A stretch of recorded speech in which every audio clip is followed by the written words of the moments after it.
রহমতুল্লাহি ওয়া বারাকাতুহু। প্রিয় এইচএসসি 2025 ব্যাচ, আজকের এই ভিডিওতে আমরা আলোচনা করব আমার পদ থেকে গুরুত্বপূর্ণ 30টি জ্ঞানমূলক নয় এমসিকিউ প্রশ্ন। অর্থাৎ তোমরা অলরেডি জানো যে আমরা আমাদের ইউটিউব চ্যানেল এডুকেশনাল লিডারশিপের তোমাদের এইচএসসি 25-এর জন্য পরীক্ষা আসতে পারে এরকম গুরুত্বপূর্ণ 30টি করে এমসিকিউ আমরা সমাধান করে দিচ্ছি। আজকের এই ভিডিওতেও আমরা করবো ইনশাল্লাহ। তাহলে চলো দেরি না করে শুরু করছি ভিডিওতে। সো আমাদের 1 নম্বর প্রশ্ন, নজরুলের বিদ্রোহ মূলত কার বিরুদ্ধে? নজরুলের বিদ্রোহ ছিল, অর্থাৎ কাজী নজরুল ইসলামের বিদ্রোহের কথা বলা হয়েছে, সেটা ছিল অন্যায়ের বিরুদ্ধে ছিল। দেন আমাদের প্রশ্ন নম্বর 2, মাত্র 43 বছর বয়সে কাজী নজরুল ইসলাম সাহিত্য সাধনায় ইতি টানলেন কেন? কারণ কি? কারণ তিনি যে তার সাহিত্য সাধনার মধ্যে ইতি টেনেছিলেন, কারণ তিনি দুরারোগ্যে আক্রান্ত হয়েছিলেন, এই জন্য আর কি। সো এরপর আমাদের 3 নম্বর প্রশ্ন, সেটা হচ্ছে আমার পথ প্রবন্ধে কাজী নজরুল ইসলাম কাজী নজরুল ইসলামের মতে মহাত্মা গান্ধী আমাদের কি শিখিয়েছিলেন? মহাত্মা গান্ধী আমাদের শিখিয়েছিলেন স্বাবলম্বন করা, অর্থাৎ নিজের উপর একটা ভরসা রাখা। এটা হচ্ছে মহাত্মা গান্ধী শিখিয়েছিলেন, বাট আমরা উল্টাটা বুঝেছিলাম।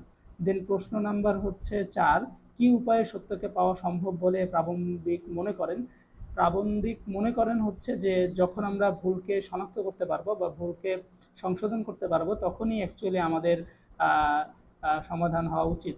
আমার পথ প্রবন্ধে প্রাবন্ধিকের মতে মানুষ ক্রমেই ছোট হয়ে যায় কিভাবে?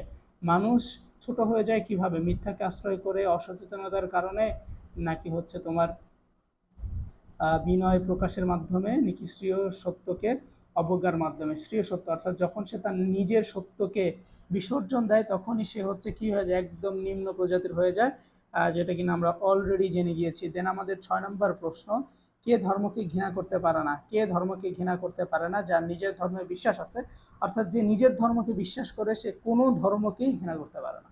এটা কে বলেছে? এটা কাজী নজরুল ইসলাম বলেছে। আমার পথ প্রবন্ধে তিনি সুন্দর করে এই কথাটা উল্লেখ করেছেন এবং বলেছেন। সো খুব ইম্পর্ট্যান্ট একটা কথা তিনি তখন বলেছেন, যেটা আমাদের কাছে খুবই ভালো লেগেছে। দেন আমাদের আরেকটা 7 নম্বর প্রশ্ন, সেটা একবার আপনারে চিনতে পারলে যে এ যাবে অচেনারে চেনা, ও আপন খবর আপনার হয় না। লালনের এই কথাটি আমার পথ প্রবন্ধের কোন কথার সমর্থক হয়েছে? এটি কোন কথার সমর্থক হয়েছে? এটি হচ্ছে আমার পথ দেখাবে আমার সত্য, এই কথার সাথে। বঙ্গবন্ধু 7ই মার্চ ভাষণের সত্য মোকাবেলা করতে প্রত্যেক ঘরে ঘরে দৈর্ঘ্য তুলতে বলেছিলেন, কারণ কি? কারণ হচ্ছে তিনি বলেছিলেন এই জন্য যে আত্মনির্ভরতার জন্য।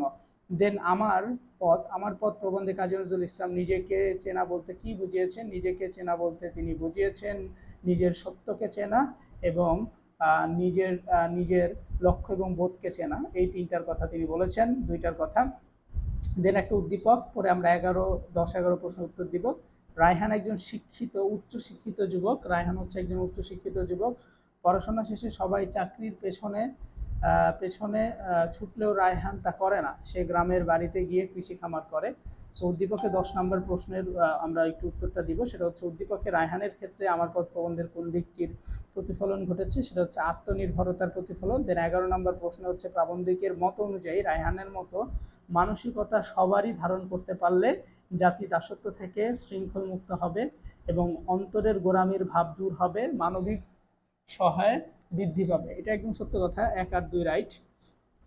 দেন আমাদের প্রশ্ন আমরা পরের প্রশ্নটা একটু পড়ি। সেটা হচ্ছে সমাজের নিয়ম পাল্টে গেলে কাদের আক্রমণের শিকার হতে হয়? সমাজের নিয়ম যদি পাল্টে যায় একবার, তাহলে যারা পরিশ্রমী নয়, অর্থাৎ যারা হচ্ছে সমাজ রক্ষক, তাদের হচ্ছে একটা ধাক্কা খেতে হয় আর কি। সো 13 নম্বর প্রশ্ন, আমার পথ প্রবন্ধে প্রাবন্ধিকের প্রত্যাশার মধ্যে কোন বিষয়টি মুখ্য ভূমিকা পালন করেছে? আত্মপ্রত্যয়ী হওয়া।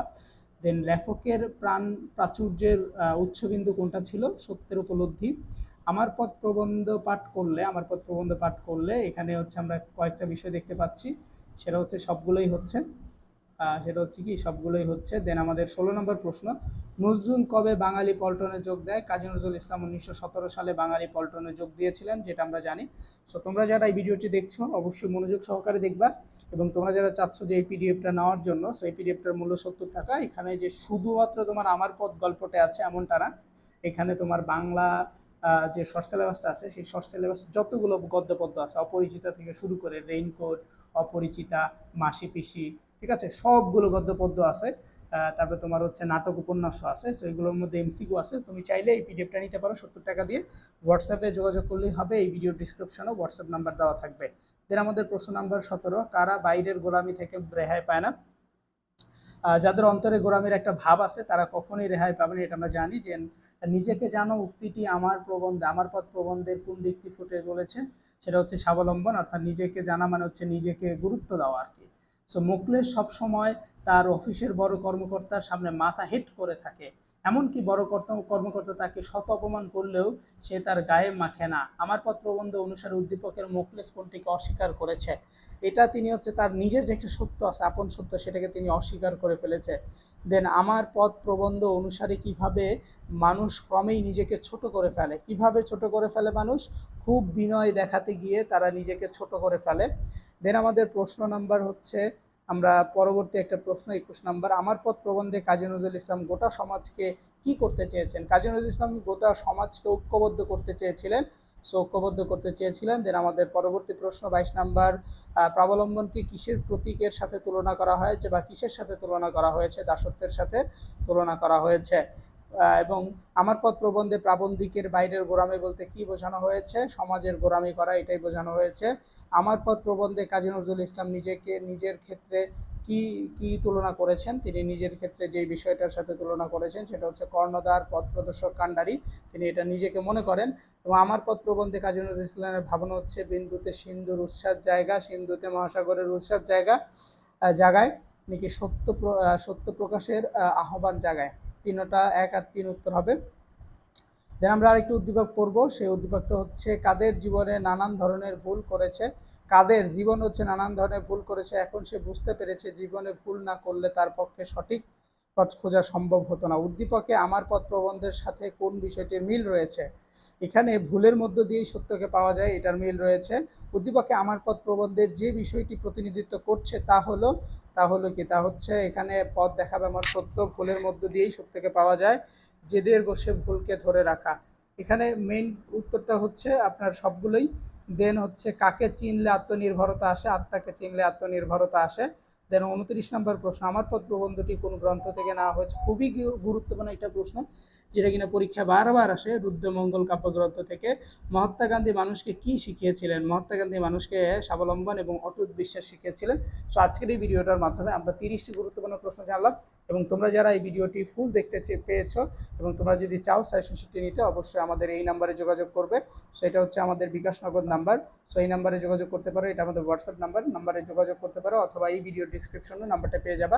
সো ওখানে যোগাযোগ করে তুমি খুব সহজেই পিডিএফটা আমাদের কাছ থেকে কালেক্ট করতে পারবা। সো ভালো থাকো, সুস্থ থাকো, দেখা হবে তোমাদের সাথে পরবর্তী ভিডিওতে ইনশাআল্লাহ।